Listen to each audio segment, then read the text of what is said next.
Infinity film ventures திரு தனஞ்சயன் அவர்களை வரவேற்புரை வழங்க அன்புடன் அழைக்கிறோம். Thank you Kavitha ma'am. கொஞ்சம் இந்த சைடில் வச்சுக்கலாமா? இந்த மாதிரி ரொம்ப பக்கத்தில் இருக்குது. இன்றைக்கி ட்ரெய்லர் மட்டும் ப்ளஸ் இப்போ ரிலீஸ் பண்ண 2 சாங்கையும் உங்களுக்கு காமிக்கணுன்றதுக்காக தான் இந்த விழா. இன்றைக்கி ஈவினிங் 6 மணிக்கு இது ஊடகங்களில் நிறைய பேர் பார்க்காம கூட போயிடலாம். அதுக்கு முன்னாடி நீங்கள் பார்க்கணும். பார்த்த பிறகு தான் இதை வந்து சோஷியல் மீடியாவில் வெளியிடுன்றதுக்காக தான் உங்களெல்லாம் இன்வைட் பண்ணி இன்றைக்கி நாங்கள் ட்ரெய்லர் லான்ச் பண்ணுறோம். உங்களுக்கு ட்ரெய்லர் பிடிச்சிக்கோ நம்புகிறோம். சசி சார் சொன்னார் சாங்ஸ் ரொம்ப சூப்பராக இருக்குது ட்ரெய்லர் விட அப்படின்னு சொன்னார். ஸோ அந்த மாதிரி ட்ரெய்லர் ப்ளஸ் சாங்ஸ் எல்லாமே, அந்த சாங்ஸ் வந்து அவருக்கு சசி சாருக்கு பிடிச்சது எப்போவுமே மென்மையான அழகான பாடல்கள். அந்த வகையில் பாடல்களும் பிடிச்சிருக்கு அப்படின்னு சொன்னார்.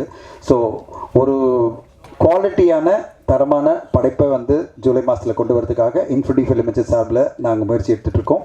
அதுக்கு உங்களோட ஒத்துழைப்புக்காக தான் இந்த ட்ரெய்லர் இப்போ உங்கள் முன்னாடி நாங்கள் ப்ரெசென்ட் பண்ணோம். கதை என்ன அப்படின்னு நீங்கள் கேட்டிங்கன்னா ட்ரெய்லர்லேயே காமிச்சாச்சு. நீங்கள் பார்த்தீங்கன்னா 2 ஸ்லைட்லேயே வந்து டைரக்டர் காமிச்சிருப்பார். A nobody with a past becomes somebody's future அப்படின்னு. அதாவது ஒரு ஒரு வாழ்க்கையில் ஏதோ ஒரு விஷயத்தில் இருக்கிற ஒரு மனிதன் ஏதோ ஒரு இடத்துக்கு வரான். அந்த வந்து பல பேருக்கு அவங்களுடைய வருங்காலமாக மாறுறான் அப்படின்ற ஒரு அழகான கதையை திரு விஜய் மில்டன் அவர்கள் நம்மளுக்கு மழை பிடிக்காத மனிதன் அப்படின்ற பொய்ட்டிக்கான கவிதைத்துவமான ஒரு டைட்டில் மூலமாக கொடுத்துருக்காரு. இன்றைக்கி பார்த்தீங்கன்னா நம்முடைய நாயகன் அப்படின்னு பார்த்தீங்கன்னா அது நம்முடைய விஜயாண்டனி சார். பாருங்கள், ஒரு கருப்பு கலரில் பயங்கரமாக பிளாக் பெயிண்டிங்கோட அப்படியே பெயிண்டோட வந்திருக்காரு. காரணம் என்ன கேட்டிங்கன்னா ஷூட்டிங்கில் இருந்தார். நான் சொன்னேன் சார் கரெக்டாக நம்ம 3:45 ஒரு இன்ட்ராக்ஷன் வைக்கணும், 4:15 4:30 ஆரம்பிக்கணும், நீங்கள் வந்து டைமில் வந்துருங்கன்னா நான் ஷூட்டிங்கில் இருக்கேன் சார், பட் எப்படியாவது வந்துடுறாரு. லாஸ்ட் மினிட் ஷூட் பண்ணிவிட்டு அவருடைய கடமை வந்துச்சு பாருங்கள். லாஸ்ட் மினிட் ஷூட் பண்ணிவிட்டு மேக்கப் கலைச்சா 45 மினிட்ஸ் ஆகும்னு சொல்லிட்டு அப்படியே கிளம்பி நேராக இங்கே வந்து கலந்துக்கிட்டார். நான் பார்த்தோன்னே ஷாக் ஆகிட்டேன். என்ன சார் கலைக்கிறதுக்கு கூட நேரம் இல்லையா? இல்லை சார் டைம் சொல்லிகிட்டே இருந்தீங்க, 3:45 இங்கே அசம்பிள் ஆகணும்னு நான் வந்துட்டேன் அப்படின்னாரு. அதுக்காகவே என்னுடைய மனமார்ந்த நன்றிகள் விஜய் சார். இந்த ஒரு கமிட்மெண்ட், ஒரு படத்தை என்னுடைய ப்ரொமோஷன் ஈவெண்ட்டில் டைமில் நம்ம கலந்துக்கணும், ஊடக நண்பர்களோட பேசணும் அப்படின்னு நீங்கள் டைமில் வந்தது பெரிய சந்தோஷமாக இருக்குது. அண்ட் உங்களுடைய சப்போர்ட் தான் இந்த படத்தை அடுத்தடுத்துக்கிட்டு கொண்டு போகிறதுக்கு எல்லா வகையிலும் உபயோகமாக இருக்குது. அண்ட் அது மட்டும் இல்லாமல் இந்த படத்தை முழுமையாக பார்த்த பிறகு நான் என்னென்ன விஷயம்லாம் சப்போர்ட் பண்ண முடியும் அப்படின்னு எல்லா விஷயத்துலையும் இன்வால்வ்டாக இருப்பார். எல்லா விஷயத்துலையும் இன்வால்வ்டு, இன்டர்ஃபியரன்ஸ் எல்லாம் கிடையாது. அவருடைய கருத்துக்களை சொல்லி இதை பண்ணால் நல்லாயிருக்கும், அது பண்ணால் நல்லாயிருக்கும் அப்படின்னு சொல்லி பல விதங்களில் இந்த படத்துக்கு சப்போர்ட்டாக இருந்து அடுத்த கட்டம் கொண்டு போகிற இந்த ப்ரொமோஷன் ஈவெண்ட்லேயும் மிகப்பெரிய லெவலில் சப்போர்ட்டாக இருக்கிறது விஜயானி சார், அவருக்கு நன்றி. இன்றைக்கி இந்த படம் சென்சர் ஆகி யூஎஸ் சர்டிஃபிகேட் எல்லாம் முடிஞ்சு ரிலீஸ்க்கு இப்போ அடுத்த மாதத்துக்கு பிளானில் எல்லா ப்ரொமோஷன் ஈவெண்ட்டும் போயிட்டுருக்கு. அதில் ஒரு அங்கமாக தான் இப்போது ட்ரெய்லரில் ஆரம்பிச்சிருக்கோம். அடுத்தடுத்த கட்டம் நிறைய விஷயங்கள் பண்ணணும். தமிழ் தெலுங்கில் இது வெளியாக போது திரையரங்கில். ஸோ உங்கள் எல்லாருடைய ஆதரவும் எதிர்பார்க்குறோம். இதில் நிறைய பேர் நடிச்சிருக்காங்க. அவங்க எல்லாம் ப்ரீ ரிலீஸ் ஈவெண்ட் ஒன்று பிளான் பண்ணியிருக்கோம். அதில் எல்லோரும் வரேன்னு சொல்லியிருக்காங்க. சரத்குமார் சார் அவருடைய டாட்டர் வெட்டிங்கில் பிஸியாக இருக்கேன், நான் ரிலீஸ்க்கு முன்னாடி நான் ஒரு ஈவெண்ட்டில் வந்துடுறேன் அப்படின்னாரு. அதே மாதிரி மேகா ஆகாஷ்லேருந்து எல்லாருமே அந்த ஈவெண்ட்டில் கலந்துப்பாங்க. இந்த ட்ரெய்லர் ஈவெண்ட்டை பொறுத்தவரையும் நாங்கள் மட்டும் இருந்து உங்கள் முன்னாடி இதை அறிமுகப்படுத்துறதுக்காக வந்தோம்.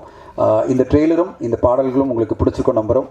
இந்த படத்துக்கு மிகப்பெரிய லெவலில் எல்லாருமே சப்போர்ட் கொடுத்துட்ருக்கீங்க. இன்னும் அடுத்த கட்டம் சப்போர்ட் கொடுத்து முன்னும் மக்கள் மத்தியில் கொண்டு செல்வதற்கு உங்களுடைய அன்பை ஆதரவு எதிர்பார்க்குறோம். வந்திருந்து விழாவை சிறப்பித்த உங்கள் அனைவருக்கும் மனமார்ந்த நன்றிகள். Thank you so much. நன்றி சார். சொல்ல நினச்சா அப்படியே போயிட்டு இந்த நேரத்தில் எங்களோட அழைப்பை ஏற்று இங்கே வந்த இயக்குனர் பிச்சைக்காரன் சசின்னு சொல்கிறதா இல்லை வந்து பூ சசின்னு சொல்கிறதா சிவமஞ்சள் சசின்னு சொல்கிறதா தெரியல. சசி சாருக்கு நன்றி. சசி சார் நீங்கள் எப்போவுமே எங்களுக்கு உறுதுணையாக இருக்கீங்க, உங்களுக்கு நன்றி. எனக்கு எப்போவுமே ஆதரவாக இருக்கிற தமிழ் ஃபிலிம் ப்ரொடியூசர் கவுன்சில் மட்டும் இல்லை, தமிழ் ஃபிலிம் ஆக்டிவ் ப்ரொடியூசர் அசோசியேஷனோட general secretary and Amma creations திரு டி சிவா சாருக்கும் நன்றி. அவர் எப்போவுமே சப்போர்ட்டாக இருப்பார். அந்த சப்போர்ட்டுக்காக தான் அவர் நான் கூப்பிட்டேன். நீங்கள் ட்ரெய்லரை பார்த்துட்டு நீங்கள் பேசணும் அப்படின்னு அழைப்பு ஏற்று வந்த அவருக்கும் நன்றி. எல்லோருக்குமே, எங்கள் டீம் எல்லோருக்குமே நன்றி. பிஆர்ஓலேருந்து என்டையர் டீமுக்கும் கவிதாவுக்கும் நன்றி. Thank you so much. எல்லாருக்கும் வணக்கம்.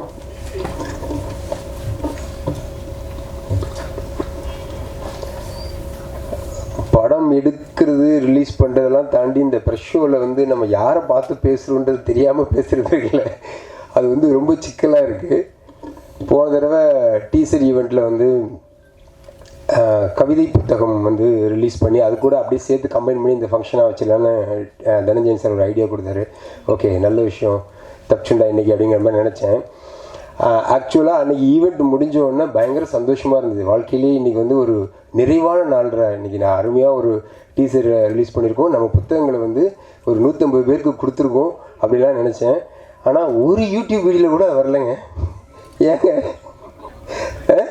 படிச்சிங்களா யாராவது?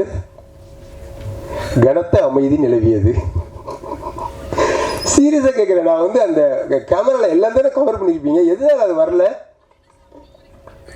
பேசாமல் நானும் சத்யராஜ் சார் மாதிரி அந்த மோடி வேடத்தில் நடிக்கிறத பற்றி, தமிழகத்தில் வந்து இந்த பூ மலரவே மலராது அப்படி ஏதாவது பேசினா தான் வருமா என்னன்னு தெரில. எனிவே எல்லாருக்கும் ரொம்ப நன்றி. முக்கியமாக எங்கள் அழைப்பை ஏற்று இங்கே வந்த சிவா சாருக்கும் சசி சாருக்கும் ரொம்ப தேங்க்ஸ். அண்ட் என்னோடய டீம் டெக்னீஷியன்ஸ் பற்றியும் என்னோடய டீம் பற்றியும் நான் வந்து லாஸ்ட் ஈவெண்ட்லேயே பேசிட்டேன். ஸோ எல்லாருக்குமே ரொம்ப நன்றி. முக்கியமாக விஜய் அண்ணி சாருக்கு வந்து நான் தேங்க்ஸ் சொல்லிக்கிறேன். என்னென்னா படம் முடிஞ்ச உடனே அடுத்தடுத்து அவரும் வேறு வேறு படங்களில் பிஸியாக இருக்கார். ஆனால் உண்மையிலே அவருக்கு நேரமே கிடையாது. ஸோ அப்படி ஈஸியாக அவர் ஓடிடலாம். அப்படி ஓடாமல் என் கூடவே ட்ராவல் பண்ணி என்ன நடக்குது ஏது நடக்குதுன்னு சொல்லி ஒரு பயங்கரமான ஒரு சப்போர்ட்டிவ் ஃபோர்ஸாக இருக்கார். நான் வந்து ரொம்ப வருஷமாக அவரை பார்த்துருக்கேன். ஆனால் இந்த படத்தில் இன்னும் அதிகமாக அவரை தெரிஞ்சுக்கிறதுக்கான ஒரு வாய்ப்பு கிடச்சிது.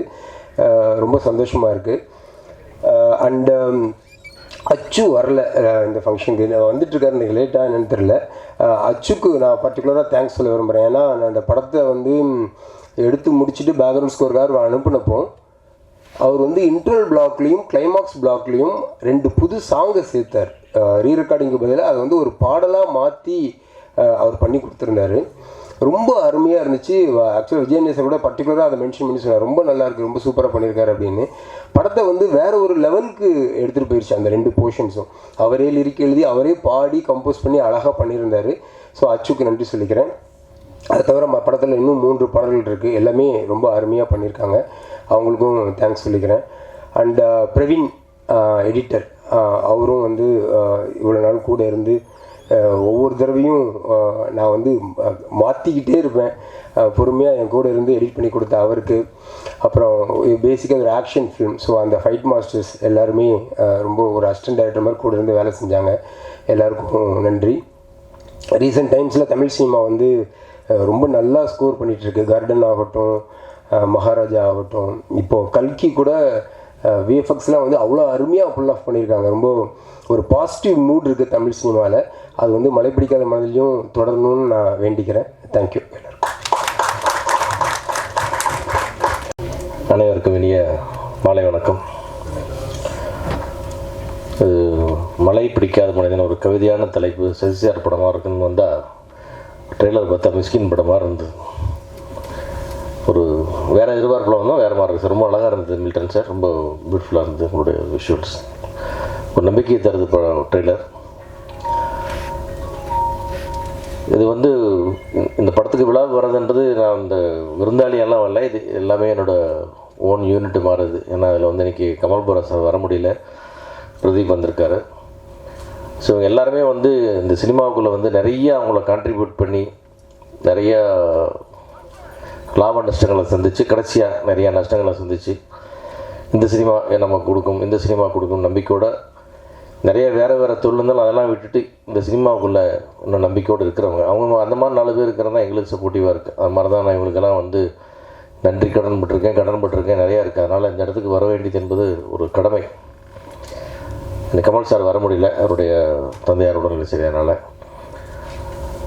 ஸோ இன்றைக்கி என்னென்னா சார், இது என்னென்னா இந்த விழாவில் வந்து சில விஷயங்கள் சொல்லணும்னு நினச்சேன் நான் வந்தோன்னே. ஏன்னா அது வந்து சமீபத்தில் ஓடுற படங்கள் நம்பிக்கையாக இருக்குது, தெலுங்கில் ஓடுற படம் நம்பிக்கையாக இருக்குது. அந்த ஓடுற படங்கள் அதுக்கப்புறம் என்ன ஆகுது அப்படின்னு பார்த்தீங்கன்னா, பழைய சினாரியா மாதிரி ரொம்ப மோசமான ஒரு நிலைமைக்கு தமிழ் சினிமா போய்கிட்டு இருக்கு. முன்னாடி வந்து தமிழ்நாடு சினிமாவில் ஒரு படம் 20 கோடி ரூபா தமிழ்நாடு தேட்டரிக்கல் கலெக்ட் பண்ணிச்சுன்னா அது 20 கோடி ரூபாய் டிஜிட்டல் விற்கும். இன்னைக்கு 20 கோடி ரூபா கலெக்ட் பண்ண படம் வந்து 3 கோடி ரூபாய் டிஜிட்டல் விற்கிது. ஸோ என்ன மாதிரி ரேஷியோவில் இந்த பிஸ்னஸ் ஃபாலோ ஆகிருக்குன்றதே எங்களால் வந்து இமேஜினே பண்ண முடியல.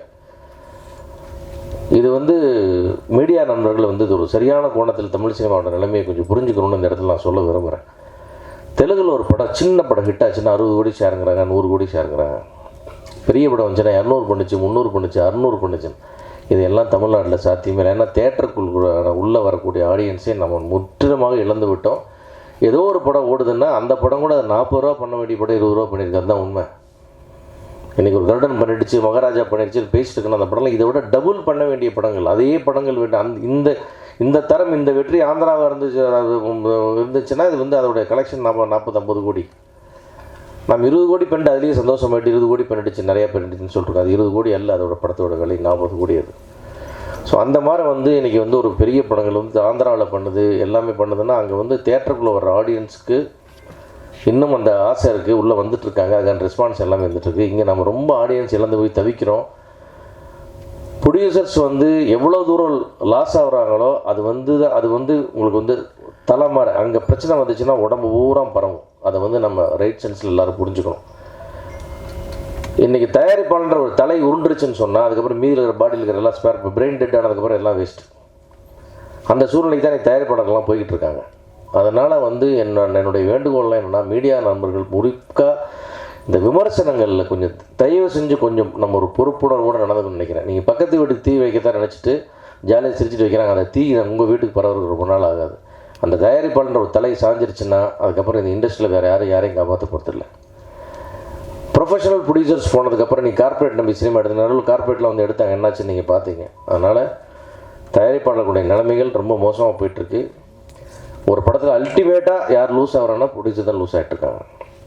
படம் ஆரம்பித்து முடிச்சதுக்கப்புறம் அத்தனை பேர்த்துக்கும் ஏதோ அவங்களுக்கு பேசின சம்பளம் கிடைச்சதோ, 90% கிடைச்சதோ, 75% கிடைச்சதோ, ஏதோ கிடைச்சது, இல்லை நஷ்டம் இல்லை.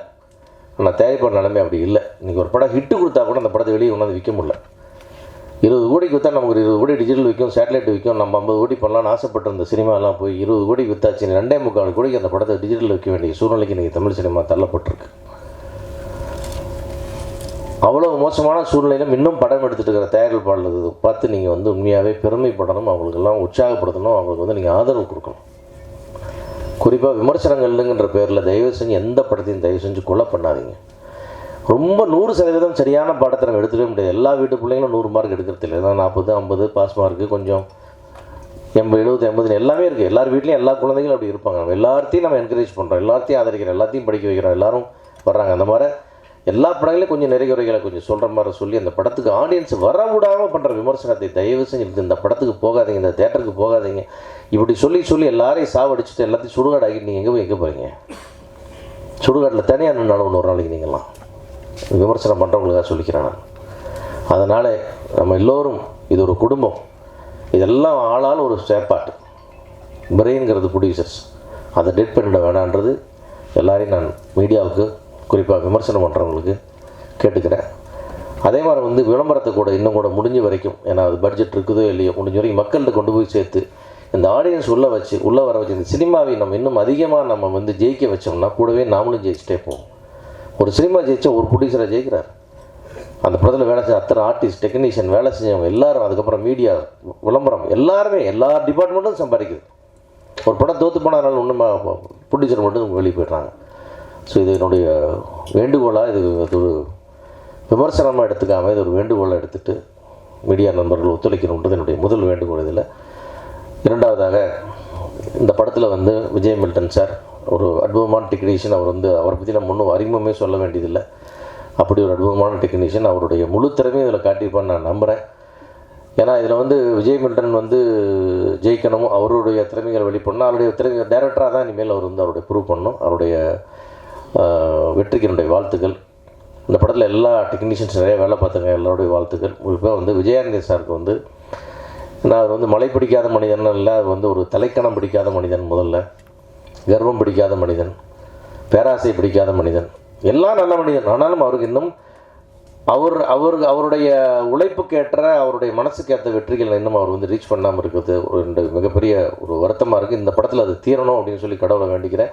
மொத்த மீடியாவே வேண்டிக்கிறேன், உங்களையே கடவுளமாக நினச்சி நான் வேண்டிக்கிறேன். இதை நீங்கள் எல்லோரும் சப்போர்ட் பண்ணோம். ஏன்னா அந்த மாதிரி டெடிக்கேட்டடாக வேலை செய்கிற ஒரு ஹீரோ, ரொம்ப ரீசனபுளாக எல்லாத்துலேயும் நடந்துக்கிற ஒரு ஹீரோ, 24 மணி நேரம் வேலை செய்ய தயாராகிற ஹீரோ, ஒரு ஷூட்டிங் ஸ்பாட்லேருந்து அப்படியே கிளம்பி ஓடி வந்து ஸ்டேஜில் நிற்கிற ஹீரோ, என்ன கொடுத்தாலும் அதை வாங்கிட்டு திருப்தியாக வேலை செய்கிற ஹீரோ, ஷூட்டிங் ஸ்பாட்டில் எந்த தொந்தரவும் பண்ணாத ஒரு ஹீரோ. இது எத்தனை படத்தில், எத்தனை இடத்துல, எந்த இண்டஸ்ட்ரியில் எவ்வளோ பேர் இருக்காங்க இந்த மாதிரி விரல் விட்டு எண்ணிடலாம்.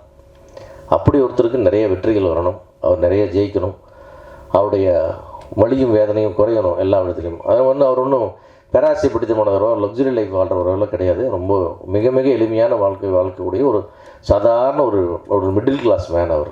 அவருக்கு என்ன இருந்தாலும் இல்லாட்டி இன்னும் 1000 கோடி சம்பாதிச்சாலும் அப்படியே தான் அவரோட லைஃப் ஸ்டைல் இருக்கும். அதில் அவர் எதையுமே மாற்றிக்க போகிறதில்ல. அப்படிப்பட்ட ஒரு மனிதர் ஜெயிக்கணுன்றது என்னுடைய தனிப்பட்ட என்னுடைய பிரார்த்தனை. அது ஒரு வகையில் இண்டஸ்ட்ரிக்கும் நல்லது, தமிழ் சினிமாவுக்கும் நல்லது. இது முக்கியமாக அதை சொல்லணும்னு நினச்சேன் நான். அந்த வகையில் இந்த படம் ஒரு வெற்றி படமாக அமையணும். நிச்சயமாக வசூல் ரீதியாக நல்ல படமாக அமையணும். இதுவும் கூட பார்த்தீங்கன்னா எல்லா இடத்துலையும் ரொம்ப ரிஸ்க் எடுத்து தான் இந்த படம் முழுக்க தயாரிப்பாளர்களுடைய 100% ரிஸ்கில் தான் இந்த படம் ரிலீஸ் ஆகுது. இந்த படத்தினுடைய வெற்றி தோல்வி முழுமையாக அவனை பாதிக்கும். வெற்றிக்கு எல்லாரும் 1000 சொந்தங்கள் நிற்பாங்க, எல்லோரும் நிற்பாங்க. ஆனால் தோல்வியே அடையக்கூடாது, பெரிய வெற்றி அடையணும், இதை நிறையா சம்பாதிக்கணுன்றது என்னுடைய ஆசை, என்னுடைய வாழ்த்துக்கள். அதுக்கு முக்கியமாக நான் இந்த திருப்பி சொல்கிறேன், இந்த மீடியாவுக்கு தயவு செஞ்சு கோஆப்ரேட் பண்ணுங்கள். இது ஒரு ஈகோவாக எடுத்துகிட்டு நீ என்ன சொல்கிறது, நான் என்ன கேட்குறது, நீ எப்படி விமர்சனம் பண்ணுறவங்கள கேட்கலாம், அப்படிலாம் தயவு செஞ்சு பேசாமல் நான் இது வரைக்கும் வன்மையாக கண்டித்த நான் விமர்சகர்கள் வரைக்கும் எல்லாத்துக்கும் நான் சொல்லிடுறேன். அதையெல்லாம் மறந்துட்டு இந்த சினிமாவை காப்பாற்றலாம், கொஞ்சம் எல்லாரையும் காப்பாற்றலாம், இந்த சினிமா நல்லா ஓட்டும், தமிழ் சினிமாவுக்கு தேட்டர் ஆடியன்ஸ் வர வைங்க. ஆடியன்ஸுக்கு தேட்டருக்கு வர தான் நம்ம எல்லோரும் பிழைக்க முடியும். வராத தேட்டர் பக்கம் வராது, இந்த படத்துக்கு வராது அப்படின்லாம் சொல்லாத நிறுத்திட்டு நல்ல தரமான விமர்சனங்களை தருமாறு உங்களை எல்லாம் பணிவன்போடு மன்றாடி கேட்டுக்கொண்டு இந்த படம் வெற்றியடைய இறைவனை வேண்டி வாழ்த்துக்கிறேன். நன்றி.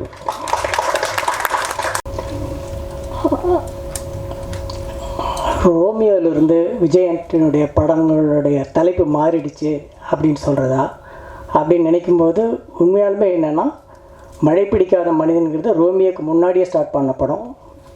ரைட்? கரெக்ட். இதில் என்ன எனக்கு ஆச்சரியமாக இருக்குன்னா, ஒரு ஹீரோவோட படம் பண்ணும்போது நாம் நம்முடைய கதையை அந்த ஹீரோவுக்கு தகுந்த மாதிரி ஸ்லைட்டாக மாற்ற வேண்டி இருக்கும். அது யாருக்கு பண்ணாலும் சரி. அதே மாதிரி ஒவ்வொரு விஷயமும் பாடல்கள் கூட இந்த ஹீரோவுக்கு இப்படிப்பட்ட ஒரு பாட்டு வேணுமா வேண்டாமா அப்படின்னு கொஞ்சம் நம்ம ரீகன்சிடர் பண்ண வேண்டியிருக்கோம். ஹீரோ வச்சு பண்ணும்போது யாராக இருந்தாலும் சரி, எவ்வளோ பெரிய டைரக்டராக இருந்தாலும் சரி, ஒரு ஹீரோ பண்ணும்போது இது நடக்கும். அப்படி நான் விஜய் ஆண்டனிகிட்ட பிச்சைக்காரன் கதை சொல்லிவிட்டு பண்ணிடலாம் சார் அப்படின்னாரு. சரி, ஓகே, சும்மா ஃபார்மலாக சொல்கிறாரா என்னன்னு தெரியல, பட் என்ஜாய் பண்ணார். அடுத்த நாள் நான் வீட்டில் இருந்தேன், கார் நின்றுச்சு, வந்தார், பேசினார். சார் கொஞ்சம் தனியாக வாங்கன்னு சொல்லிட்டு செக் கையில் கொடுத்தாரு. அப்புறம் பேசிட்டு வீட்டில் காஃபி சாப்பிட்டு கிளம்பும்போது அவர் என்ன எப்பயுமே இப்போயே அது நடக்குது. நான் அவரை ஆஸ்கார் ஃபிலிம்ஸ் ஆஃபீஸில் பார்த்ததுலேருந்து மியூசிக் டைரக்டராக அவர் சான்ஸ் கேட்டு வந்தப்போ இருந்து நான் பார்த்ததுலேருந்து இப்போ என்ன பண்ணுவார்னா, அவர் வீட்டுக்கு போகும்போது என்னை வெளியே கார் வரைக்கும் வழி அனுப்பிட்டு தான் போகிறார் இப்பயும். ஸோ அது மாதிரி நானும் என்னுடைய வீட்டை விட்டு வெளியே கார் வரைக்கும் வந்தேன். அப்போது காரில் சாஞ்சிக்கிட்டு டோர் ஓப்பன் பண்ணார். அப்புறம் சடனாக சரி சார், இந்த நீங்கள் சொன்ன கதை அப்படியே மைண்டில் இருக்குது சார், டைட்டில் ரெஜிஸ்டர் பண்ணுறேன் சார். நேற்று தான் கதை சொன்னேன், இன்றைக்கி டைட்டில் ரெஜிஸ்டர் பண்ணிட்டாரான்னு. ஓ, அந்தளவுக்கு இம்ப்ரெஸ் ஆகிடுச்சா அப்படின்ட்டு. என்ன டைட்டிலுங்க நான் பயந்துகிட்டே கேட்குறேன். பிச்சைக்காரன் எப்படி சார் இருக்குது அப்படின்னாரு. நான் சைலண்ட் ஆகிட்டேன். நீங்கள்லாம் இப்போ உங்களுக்கு இதனுடைய என்னுடைய ஃபீலிங் கண்டிப்பாக உங்களுக்கு புரியாது. ஏன்னா பிச்சைக்காரன் பெரிய ஹிட்டுக்கு அப்புறம் நீங்கள் பார்க்குறீங்க. முருகதாஸ் அந்த படத்தை ஆடியோ ரிலீஸில் சொன்னார், பிச்சைக்காரனுங்க கேட்குறப்ப இப்படி இருக்குங்க, ஆனால் பிச்சைக்காரனுடைய அர்த்தம் இந்த படம் ரிலீஸ்க்கு அப்புறம், இந்த படத்தினுடைய வெற்றிக்கு அப்புறம் தெரியும், அதனுடைய அர்த்தமே மாறிடும் அப்படின்னாரு முருகதாஸ். அதுதான் நடந்தது. ஆனால் ஒரு படம் இது பண்ணுறதுக்கு முன்னாடி, தொடங்கிறதுக்கு முன்னாடி என் படத்துக்கு டைட்டில் பிச்சைக்காரனா, அப்புறம் டோட்டலாக நெகட்டிவ் டைட்டில். அப்போ இன்னும் கூட அப்போ விகடன்லேருந்து ஒரு சின்னதாக புக் இந்த டைம் பாஸ்னு ஒரு புக் இருந்தது. அதில் இது மாதிரி விஜய் ஆண்டனி சசி ஒன்றா சேர்ந்து படம் பண்ண போகிறாங்க, தலைப்பு பிச்சைக்காரன், டைட்டிலை மாற்றுங்கப்பா அப்படின்னு ஒரு கமெண்ட் கொடுத்துருந்தாங்க எண்டில். எனக்கு என்ன சொல்கிறதுன்னு தெரியல. ஓகே, இப்படி சொன்னார். என் கையில் செக் இருக்குது, அவர் டைட்டில் இதுதான் டைட்டில்னு சொல்கிறாரு, டைட்டில் ரெஜிஸ்டர் பண்ணிட்டேன்னு சொன்னார். இப்போ எனக்கு என்னென்னா, இந்த செக்கை திருப்பி கொடுத்துடணுமா இல்லை கொஞ்சம் பொறுமையாக இருக்கணுமா? ஏன்னா நான் எப்பயுமே ரொம்ப பொறுமையாக இருக்கிறவன். சடனாக ஒரு முடிவு எடுத்துருவேன். அது எவ்வளோ பெரிய ஆளாக இருந்தாலும் சரி, இட்ஸ் மை கேரக்டர். அப்படி இந்த செக்கு கொடுத்துடலாமா வேண்டாமா அப்படின்னு யோசிச்சுட்டு இருக்கேன். சரி கொஞ்சம் பொறுமை. ஏன்னா இந்த கதையை நிறையா ஹீரோஸ்ட்டை பிச் பண்ணிட்டேன், பிச்சைக்காரன் கதையை. இவர் மட்டும்தான் பயங்கரமாக என்ஜாய் பண்ணியிருக்காரு. ஆனால் இது மாதிரி ஒரு தலைப்பு சொல்கிறாரு. சரி கொஞ்சம் பொறுமையாக இருப்போம். அதுக்கு அடுத்த ஒரு வாரம் வந்து டிஸ்கஷனே நடக்கலைங்க. எங்களுக்கு கதையை பற்றியே பேசலை. என்ன பேசு அப்படின்னா, இந்த படம் பண்ணணுமா வேண்டாமா. உண்மையாக இது மட்டும்தான் இருந்தது டைட்டில். எங்களுக்கு பிரச்சனை, நான் மட்டும்தான் இப்படி. ஆனால் அசிஸ்டன்ட்ஸ் எல்லாம் வந்து அதில் 2 அசிஸ்டன்ட்ஸ் வந்து சொன்னாங்க.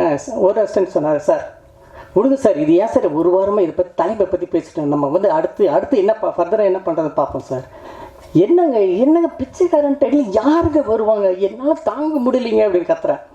அப்போ அவர் சொன்னார், சார் கல்யாணமே பண்ணுறோம், ஓகே கல்யாண மண்டப தலைப்பு என்னவா இருந்தால் உங்களுக்கு என்ன, இந்த பொண்ணை கல்யாணம் பண்ணுறேன்னு ஆயிடுச்சு. மண்டபத்து தலைப்பு மண்டபம் எந்த மண்டபத்தில் இருந்தால் என்ன சார், கல்யாணம் நடக்குதுல கொடுங்க சார் அப்படின்னா. அது கொஞ்சம் யோசித்தேன். அதுக்கப்புறம் இன்னொரு அசிஸ்டன்ட் சொன்னார், அது ரொம்ப யங் அசிஸ்டன்ட். அவன் என்ன சொன்னான் அப்படின்னா, சார் இப்போ இந்த விகடனில் இப்படி கமெண்ட் பாஸ் பண்ணிட்டாங்க அப்படிங்கிறதுலேருந்து உங்களுக்கு பிரச்சனை ஆரம்பம் இருக்குது. இப்படி நிறைய பேர்த்துக்கு இந்த டைட்டில் பிடிக்கல, பிச்சைக்காரங்க டைட்டில், ஓகேயா இப்படி. ஆனால் நம்ம கதை சூப்பராக இருக்குது, ரொம்ப நல்லா இருக்குது. ஸோ படம் ரிலீஸ் ஆன உடனே வெளியே வந்து பிச்சைக்காரன் நல்லா இருக்குது, பிச்சைக்காரன் நல்லா இருக்குன்னு பேசும்போது முதல்ல திரும்பி பார்க்குறவங்க யாருன்னா, இந்த வெறுத்தவங்க தான் முதல்ல திரும்பி பார்ப்பாங்க. சார் அது வந்து பெரிய பப்ளிசிட்டி ஆகும் சார் நமக்கு, ஸோ நெகட்டிவாகவே இருக்கட்டும் சார் அப்படின்னா. ஓகே இதுவும் நல்லா தான் இருக்குது.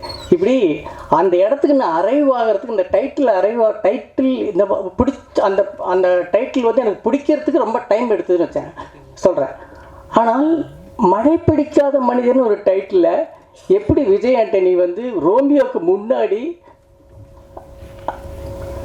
எப்படி பிடிக்க வச்சாருன்னு வந்து விஜய் மேல்கிட்ட தான் கேட்க வேண்டியதாக இருக்குது. என்னப்பா அது உண்மையில சொல்கிறேங்க, அது வந்து ஒரு ஹீரோ வச்சு பண்ணும்போது அந்த ஹீரோவுக்கு பிடித்தமான மாதிரியும் அந்த டைட்டில் வச்சு அந்த ஹீரோவை கன்வின்ஸ் பண்ண வேண்டியது ஒரு டைரக்டர் வேலை. அது ரொம்ப அழகாக பண்ணியிருக்கேன் விஜய் மில்டன். ஸோ நான் உண்மையிலுமே இந்த படம் வந்து ரொம்ப ரொம்ப ஏர்லி ஸ்டேஜில் பார்த்துருக்கேன். அதாவது ரஃப் கட்டுன்னு கூட சொல்ல முடியாது. நிறைய பாடல்கள் வர வேண்டியிருந்தது, கிளைமேக்ஸ் முடியாமல் இருந்தது, அப்படி இந்த விஷயத்தில் பார்த்துருக்கேன். பிகினிங்லேருந்து ரொம்ப இன்ட்ரெஸ்டிங்கான நிறைய எலிமெண்ட் இருக்கிறதுக்குள்ளே இந்த லேட்டஸ்ட் வெர்ஷன் பார்க்கும்போது இன்னும் இந்த மழை வந்து எனக்கும் ரொம்ப பிடிச்சி போயிருன்னு நினைக்கிறேன். உங்களுக்கும் இந்த மழை ரொம்ப ரொம்ப பிடிக்கும். வாழ்த்துக்கள். அனைவருக்கும் வணக்கம். மேடம் சொன்ன மாதிரி சாங்ஸ் வந்து ரொம்ப நல்லாவே பெர்ஃபார்ம் ஆகிட்டுருக்கு. ஆல்ரெடி மில்லியன் வியூஸ் போயிட்டுருக்கு. அச்சு ராஜாமணி சாருக்கு இந்த டைமில் நன்றி சொல்லணும்னு நினைக்கிறேன். அதே மாதிரி விஜய் ஆண்டனி சாருக்கும் நன்றி. அண்ட் இது படத்துக்கு ராய் அண்ட் ஹரி தஃபூசியா சப்போர்ட்டிங் சாங்ஸ் பண்ண அவங்களுக்கும் நன்றி. அண்ட் இந்த படத்துக்கு தெலுங்கு வெர்ஷனில் சாங்ஸ் பண்ணவங்களுக்கும் நன்றி, அதுவும் நல்லா பெர்ஃபார்ம் ஆகிட்டு இருக்கு தெலுங்கு வெர்ஷனும். And infinity film ventures Dhananjayan சாருக்கும் நன்றி. ஏன்னா எல்லா ப்ரொமோஷன்ஸ் பிளானுமே வந்து ரொம்ப பக்காவாக பிளான் பண்ணி அந்தந்த டைமில் எங்களுக்கு கரெக்டாக கோஆர்டினேட் பண்ணி கரெக்டாக பண்ணிகிட்டு இருக்காரு. இன்றைக்கி அரங்கத்துக்கு உள்ளே இருக்கவங்க தியேட்டரில் எல்லாருமே ட்ரெய்லர் பார்த்துட்டீங்க, வெளியே இருக்கவங்க எல்லாருமே 6 மணிலேருந்து ட்ரெய்லர் பார்க்கலாம், Tamil and Telugu version. So கண்டிப்பாக எல்லோரும் டென் மியூசிக் சேனலில் போய் பாருங்கள். படம் வெற்றி பெற வாழ்த்துக்கள். இந்த அரங்கத்துக்கு வந்திருக்கும் உங்கள் அனைவருக்கும் என்னுடைய மாலை வணக்கம். ரொம்ப சந்தோஷமாக இருக்குது. நீண்ட நாள் பயணம் எனக்கு. என் ஃப்ரெண்டோட சேர்ந்து நான் ஒர்க் பண்ணுறேன் ஃபஸ்ட்டு மூவி. நானும் விஜய் மில்டன் சாரும் ஆக்சுவலாக இனிஷியலாக ஒரு 15 வருஷத்துக்கு முன்னாடி பார்ட்னர் சொல்லி சார் 15 வருஷம் 20 வருஷத்துக்கு முன்னாடி நானும் அவரும் க்ரீன் பாட்டில் அப்படின்னு ஒரு கம்பெனி சேர்ந்து ஆரம்பித்தோம். அதர் தேன் டைரக்டர், இப்போ படத்தை பற்றி எப்படி நான் பேசிடுறேன். ஒரு ஒளிப்பதிவாளராக வந்து ரொம்ப திறமையான ரொம்ப அருமையான அவர் லென்சிங்கில் அவருக்கு காட்டுற ஒவ்வொரு ஃப்ரேமும் பயங்கரமாக இருக்கும் ஆக்சுவலாக.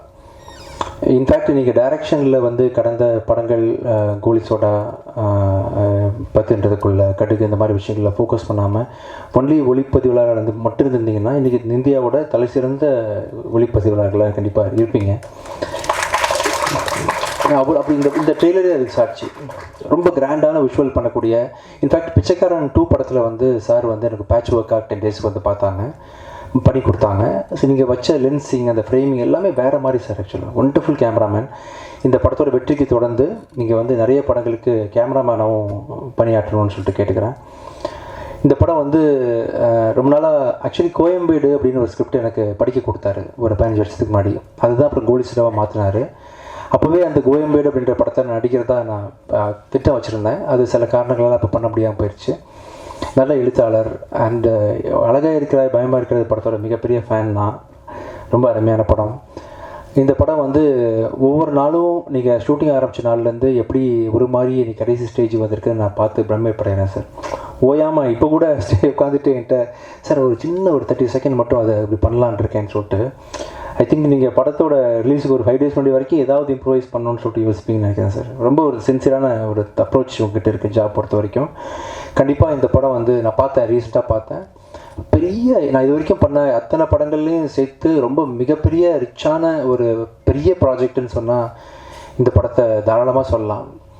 ஏன்னா இது நான் எதிர்பார்க்கவே இல்லை. இந்த படத்தை வந்து சத்யராஜ் சார் கூட நடிப்பாங்க, சரத்குமார் சார் நடிப்பாங்க, சரண்யா மேடம், தெலுங்கில் வந்து பெரிய ஒரு ஹீரோவாக நடிச்சிட்டு இருக்கக்கூடிய டாலி தனஞ்சயன்ற ஒருத்தர், பிருத்திவி அம்பார் ஒரு ஹீரோ தான், மேகா ஆகாஷ் கூட, யாராவது மிஸ் பண்ணுறேன் சார் ஆர்டிஸ்ட்டாக, இவர் முரளி சர்மா சார்னு சொல்லிட்டு பெரிய நட்சத்திர பட்டாளமே நடிச்சிட்ருக்காங்க. ஒவ்வொருத்தரும் ஸ்க்ரீன் ஸ்பேஸை வந்து ஆக்கியபை பண்ணி கண்டிப்பாக படத்தை என்கேஜிங்காக வச்சுருப்பாங்க. ரொம்ப அருமையாக இருக்குது, ஒளிப்பதிவு நல்லா இருக்குது. ப்ரொடக்ஷன் வேல்யூ வந்து ப்ரொடியூசர்ஸ் வந்து எந்த விதத்துலையும் சளைக்காமல் என்னென்ன விஷயங்கள் வந்து டைரக்டர் வந்து கற்பனை பண்ண. பார்த்தீங்களா கடலில் ஒரு கார் முங்கிச்சு பார்த்தீங்களா, கடலில் கார் தூக்கி போட்டாங்க. ஸோ ரொம்ப ரிச்சான ஒரு ப்ரொடக்ஷன் வேல்யூ வந்து ப்ரொடியூசர்ஸ் கொடுத்துருக்குறாங்க. அப்புறம் இந்த படத்துக்கு பின்னணி இசை பண்ணக்கூடிய பண்ணி சாங்ஸும் பண்ணிய அவர் அச்சு ராஜாமணி வந்து ரொம்ப சிறப்பாக பண்ணியிருக்காரு. இந்த கிளைமேக்ஸில் ஒரு சாங் சார் ரொம்ப அருமையாக இருந்துச்சு. இன்றைக்கி உள்ள ட்ரெண்டுக்கு டாடாவில் இன்ல ஒரு சாங் கேட்டேன். ஆக்சுவலாக ரொம்ப மனசுக்கு நெருக்கமான ஒரு இம்பேக்ட் கொடுத்துச்சு. அது மாதிரி அதுக்கப்புறம் வந்து ரொம்ப இன்ஸ்பயர் பண்ணி கேட்ட பாட்டு இந்த பாட்டு சார். இந்த கிளைமேக்ஸே ரொம்ப ஜஸ்டிஃபை பண்ணுற அளவுக்கு ராஜாமணியோட மியூசிக்கும் அவரோட சாங்கும் இருந்துச்சு. அவர் வரல, இன்றைக்கி சில காரணங்களாக வர முடியல. Wonderful music by our editor Praveen கேல் வந்து இவ்வளோ டஃப்பான கதையை வந்து ஒரு 2 hours ஷார்ட்டாக சொல்கிறது, ஆடியன்ஸுக்கு கன்வின்சிங்காக கொடுக்குறது சாதாரண விஷயம் இல்லை. பிரவீன் கேல் சார் வந்து ரொம்ப அருமையாக பண்ணியிருக்காரு. ஸோ ரொம்ப ரிச்சான ஜனரஞ்சகமான கமர்ஷியலாக. இன்னொரு விஷயம், வழக்கமாக வந்து ஒரு படத்தில் வந்து டபால் டபில்னு கொண்டுருவாங்க. அப்போ இந்த டைரக்டர் வந்து ஒரு ஸ்பெசிஃபிக்காக ஒரு விஷயத்தை ஆரம்பத்துலேருந்து சொன்னார். அதை கடைசி கட்டில் நான் பார்க்கும்போது ரொம்ப ஜஸ்டிஃபைடாக இருந்துச்சு சார். நீங்கள் பண்ண விஷயம், கெட்டவனை கொல்லக்கூடாது, கெட்டதை தான் அழிக்கணும் அப்படின்ற மாதிரி ஒரு விஷயம் நீங்கள் புதுசாக பேசியிருக்கீங்க. அது படம் பார்க்கும்போது சிலருக்கு புரியும். ரொம்ப நல்லா வந்திருக்கு இந்த படம். இந்த படம் வந்து வர ஜூலை மாதம் இறுதியில் வரப்போகுது. நீங்கள் அனைவரும் இந்த படத்தை வந்து தியேட்டரில் போய் பார்க்கணும். இந்த விழாவுக்கு வந்து சிறப்பித்து எங்களுக்காக நேரம் ஒதுக்கி வந்த Amma creation Siva sir, thank you so much sir. Family member மாதிரி ஒவ்வொரு மேடையிலையும் நீங்கள் வாழ்த்த ட்ரை பண்ணுறீங்க, நல்லா இருக்கணும்னு ஆசைப்பட்றீங்க. மனசுலேருந்து ரொம்ப நன்றி சார். சசி சார் ரொம்ப தேங்க்ஸ் சார். கூடி சீக்கிரம் அடுத்த படத்தில் நம்ம சேர்ந்து ஒர்க் பண்ணணும். Pradeep sir, madam, Dhananjayan sir, உங்கள் எல்லாருக்கும் பங்குச்சு போகிறா சார் நன்றி. த்ரெட் மியூசிக் நீங்கள் நல்லா ப்ரமோட் பண்ணுறீங்க ஆடியோவை. கமல் சார் வர முடியல, பேசுவோம். ரொம்ப நல்லா வந்திருக்கு படம். உங்களுக்காக ப்ரெஷ் ஷோ வந்து 1 day before நம்ம போட ட்ரை பண்ணுவோம் சார். நீங்கள் எல்லோரும் கண்டிப்பாக அந்த படத்தை என்ஜாய் பண்ணுவீங்க. Thank you so much. ஜூலை பார்க்கலாம். தேங்க்யூ.